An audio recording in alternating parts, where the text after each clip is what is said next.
Hi ladies and gentlemen, Jake and Mrs. Jake here, GD Honey Acres. Today we're going to show you how we're fully setting up our colonies for winter. Now you already saw a video where we did a wrap, and you saw videos of me making our foam wrap insulation. As you can see, we've gone ahead and already put them on our colonies back there, and Mrs. Jake painted some lovely flowers. They're very rushed, but okay. They're very rushed, but hey, they work. That way they can help differentiate. And we did go ahead and get some, what is this? 1/4 inch, 1/2 inch, 3/8? I think it's a 1/4 inch. 1/4 inch hardware cloth here that we're using as mouse guards. No, 1/2 inch. 1/2 inch?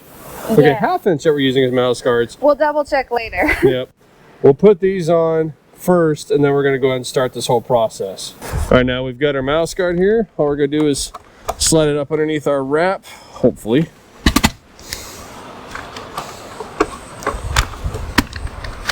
Like that, shove it in. Just take a stapler, staple it in.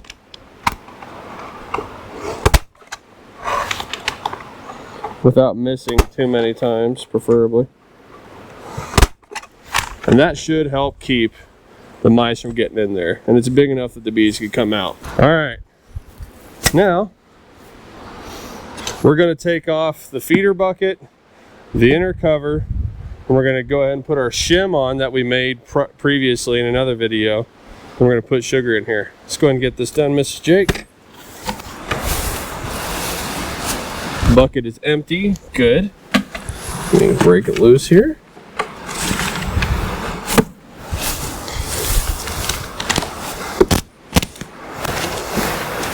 Oh man, they propolized the heck out of that. There we go. Inner cover. Oh, it smells good. It does. Very smells beautiful. Well, there's a staple on the way. Yeah, it's kind of. It'll be all right. Let me see that. Then, what we do for on top of that is I went ahead and picked up this construction paper at Menards, which is a hardware store for us. And all you do, we kind of tear it. That way, it's going to give them a little bit of areas to walk up between to get to the sugar that we pour in here. Now you can also do candy boards, some people call them, or bee fondant, not just regular baking fondant, bee fondant, it's different.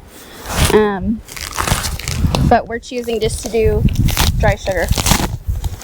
And one thing we did find, well, when we had 25-pound bags of sugar, that took care of 3 of our colonies sugar-wise with this 1-inch spacer board that I have here. Yep.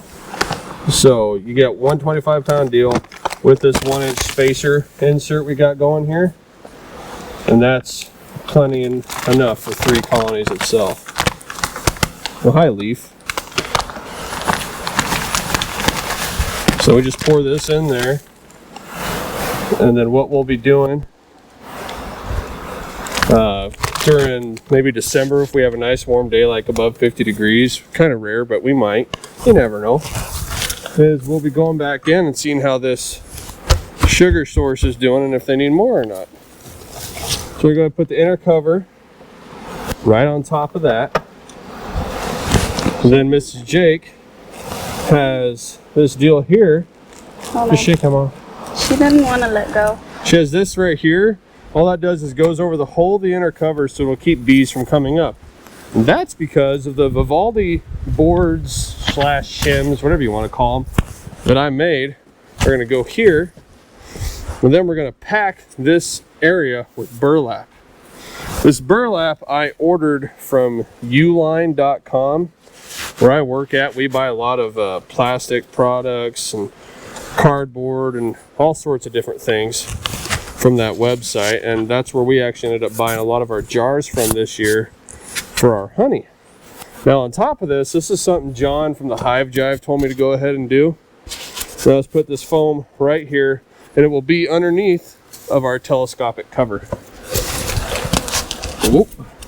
That'll help with the condensation as well.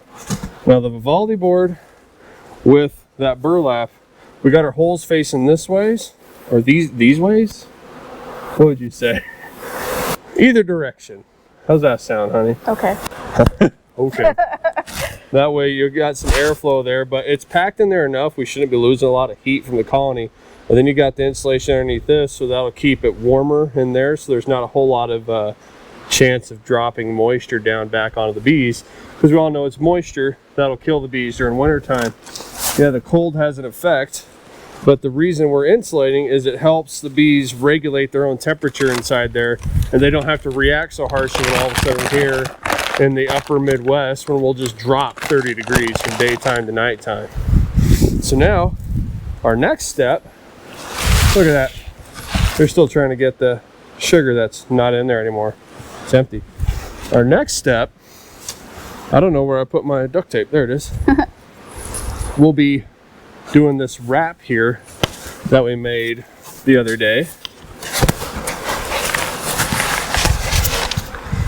And what we do, we position it like so. I'm going to get a piece of my duct tape, which will help hold it together. Got it where you need it? Yep. Okay. And then like that. Now while I go ahead and seal this, Mrs. Jake is going to explain what she's going to be doing with a drill. Okay, so I'm gonna look kind of between here and find the upper entrance. Kind of say it's right here. I'm gonna make a little indent so I know where to use my drill to go, and I'm gonna kind of start an angle up to it a little bit. No biggie. So it's a little bit bigger hole than it could have been. But kind of use these scissors to get that drilled out insulation and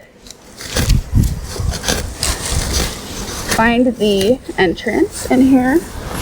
Yeah.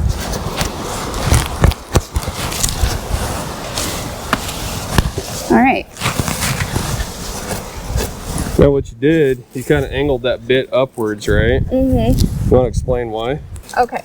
Well, basically, kind of angled it up so that any condensation, like snow, rain, ice, whatever, doesn't go in and like go into the entrance.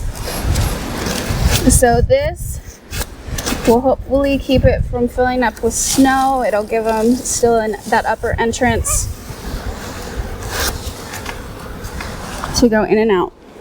Yeah, because that upper entrance is important, because if you get a lot of snow and they have nowhere to go out that bottom, they got to have an upper entrance. Mm-hmm. And they have to have an upper entrance open because that's kind of how they regulate and control their temperature inside through their airflow. Yep. All right. Now our next step is going to be this strap right here, but we're going to be using cardboard on each corner. That way we don't like kind of cut into the foam with the straps. So now what we did here is we just took some cardboard, and I'll cut it, well, that's like what, 3 by 5 or so, and just right in the center, kind of crease it. Is when you bring this down and kind of have it like that, and go right here in the center, right on the corner. I'm going to hold mine with my knee so I can get this other one set up. And let me know, Mrs. Jake, when you are ready. Well, it keeps it dropped. Ready? Yep. You just go ahead and just cinch it on down. Now I'm going to show you guys, okay, so we got here on each edge. In my other video you saw where I did the 3 deals of tape. Reason for that is so it helps seal that so no air movement. Well, we've got the hives wrapped, we got this on, the insulation ought to help, but we sealed it there. I went ahead and sealed with a 3-inch tape on the other side where that opening was, because I actually ended up having about, I don't know, a 1/4 inch gap. So if I redid these again, or in the future when I make more, I'll probably make them about a 1/4 inch longer each, because there's about a 1/2 inch gap, sorry. You probably do another ratchet. There we go. All right, so now I'm gonna go ahead and wrap my straps up on the sides here. And Mrs. Jake, she's gonna paint on the front. flower, and you're choosing a musk thistle. The bane of everybody in the Midwest. Nobody likes the musk Beloved by thistle. other countries, though. Not us though. It's called a noxious weed here, meaning it just grows like a mother trucker, and when it seeds, it does so much that you can't control it really. So we'll spend years and years fighting the spread of the musk thistle. It's To no avail, basically. Yeah, it's a lifelong battle. Because them seeds, they can last like up to 40 years in the ground. 40 years. And then each plant produces thousands upon thousands of seeds.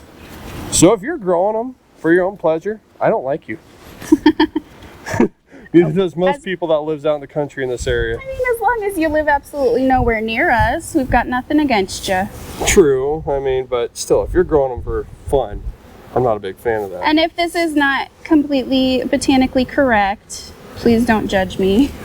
But yeah, so this way she's painting it. That way they could differentiate better, because all the hives now are the same color at their entrances. So painting a different shape, flower, what have you, on the front will help the bees figure out where home is. So that's kind of important. Now imagine this a bright, beautiful purple. Bright, beautiful purple. Because I do love the color. And so do a lot of bees. So we went ahead and we did the wrap in a previous video with the plastic, which I think actually helped out a lot. Yeah. Because I went in here, with a meat thermometer, and they were pretty active when it was really cold out. So I think that plastic helped keep a lot of the wind out. And when the sun hit it, it actually helped warm the hives up, it seemed like. Definitely. So now we got the 2-inch foam board, complete wrap, with the Vivaldi board in here. And that'll help with the moisture that we get in the hives, because there's some moisture that kills them during the winter time, dropping down onto them, freezing them, yada yada. We got the burlap in there, that'll help with airflow so they don't lose a lot of heat. Got the insulation underneath the telescopic cover on top of the Vivaldi board. Got a lot of the granulated sugar in there. 25-pound bag does 3 hives. Help me out here. Talk, woman. I don't know, you got it all. Yeah, so like when I was talking to that bee man at Faith Apiaries, he's from Canada, I believe. He has a great video on explaining the use of insulation. It's not necessarily to keep them warm. Well, it might help keep them warm. You got to think about how in the Langstroth box, you've got 3/4-inch board, when a normal colony would be inside of a tree with 4 to 5 inches of wood all the way around them. So by adding the insulation, you're helping bring back what their more natural, I guess, habitat would be. But it's also helping regulate from sudden changes in temperature outside the hive, so they don't have to work so hard inside the hive to keep their temperature up. That's just the gist. He goes into it a little bit more. I'll try to find his video link and probably put it down in this video so you guys can see it. I think it's a great explanation. He's a good one to watch too. He has a lot of great ideas and such. I'm kind of excited to see how we do. I might try to get an infrared camera or something so we can come out here during the winter time and have some fun with that, looking at the colonies. Also want to get a really long meat thermometer to shove in, redneck style, right? To shove in that top entrance just to see. When I did that a few days ago when it was still cold out, it got up to like 38 that day I did that. Higher than that. 38, 40 something. I went inside Lagertha. It's like 58. No, this was a few days ago. Was it not yesterday? Not when I was with you? No, I was by myself when I was doing this. Do you mean like what it was outside? Yeah. I thought he meant like when he tested it inside, because the other day when we went out, it was really cold. It was probably low 30s, and you shoved it in there, and it was like 58. Yeah, but yeah, exactly. That was in one of these other ones that were smaller, but I was into Lagertha with it. I had it sitting in there, and it very quickly got up in the 70s. I'm like, oh, hey, cool, it works. Pulled it out. She just come pouring out at us. So she's aptly named after amazing Norse shield maiden Lagertha. Yeah. Very defensive, and but not mean. Yeah, not mean. None of these girls got aggravated with us today. But we were running into issues. We could tell right away putting this on. We didn't originally plan on painting flowers on the outside. That was an afterthought. Yeah. Reason being, you want to explain why? They were going to the wrong hives, and there was fighting at the entrances. Like, they're like, hey, you don't belong here. And it's probably because some workers had gone out before we got in here to put on this stuff. And then they came home and they're like, wait, which one of these is mine? Yep. So yeah, basically it's just so they can orient better on their homes. All right, guys. Anything you got left to add, honey? Mm-mm. I think that's it. If you have questions, comments, whatever, put it down below. I want to see it. I want to help you guys out. You can help me out. You have any ideas, thoughts? Let's see them. I'd love us all to help each other. You know, beekeeping, we're a small community, but we need to be a tighter knit community and stop getting aggravated with each other. Throw ideas. There's people that want to treat, people that don't want to treat. Doesn't matter. Everyone's trying to keep. As long as you're a good beekeeper, you care about your bees, I want to hear from you. I want to talk to you. All right, guys. Well, hope you're doing well whenever you are, wherever you are. We're going to pray for you if you keep praying for us. And I think we're good to go for winter time for now. Yeah. Hopefully you guys are getting set up.